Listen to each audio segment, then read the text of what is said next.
Imagine I am in a group. If I start yawning, my neighbor also feels like yawning. This neighbor also feels like yawning. He is also feeling like yawning. If a group of students are there, out of that 100 students, at least some 20 to 30% of them will feel like yawning. So this is called as social theory of yawning. That is signifies social cohesion and vigilance of the group of individuals. So let's understand this based on the evolution. Contagious yawning, like one person yawns, another person starts yawning.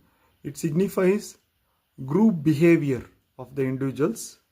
In early human history, during evolution, in ancient age, it signifies that this yawning could have functioned as a group alert mechanism. That means if one or two person in the group are tired, if I start yawning, they will also yawn and they become more alert.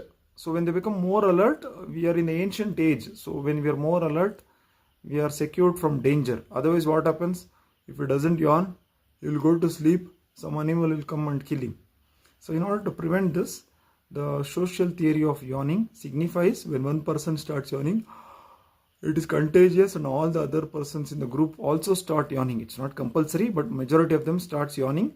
It does two things here. One, it increases the alertness. Second, even in the group member, if they are tired, when they are yawning, more oxygen circulates to the brain and they become more alert. So in the group, overall, the safety of the group is upheld. So that is the importance of social theory of yawning. Also, yawning signifies as a communication tool.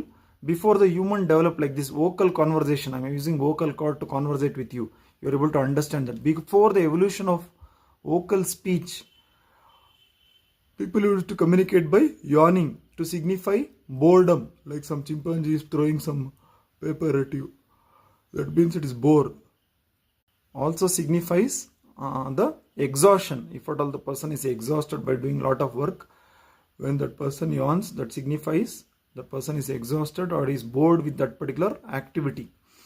And also some of the animals, when they used to yawn, they used to show the teeth in the sign of dominance, like they are dominant. So that is also evolutionary theory of yawning or communication theory of yawning. So that also we can understand over here with respect to social theory of yawning. So kindly like and share this video. Thank you for watching and learning from Logic Medico.